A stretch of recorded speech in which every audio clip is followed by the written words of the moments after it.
Ayan guys, ako'y nagluluto ng munggo. Ang sahog ko ay pata. Ayan, pakuluin ko lang guys, tapos lagay ko na yung ampalaya. Ayan guys, ilagay na natin ang ating gulay. Lagyan natin ng talong guys.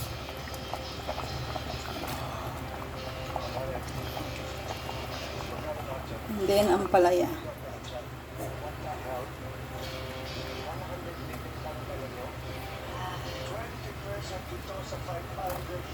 Ayan.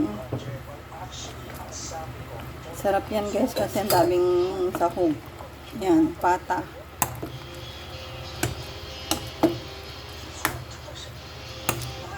Ayan. Tikman natin.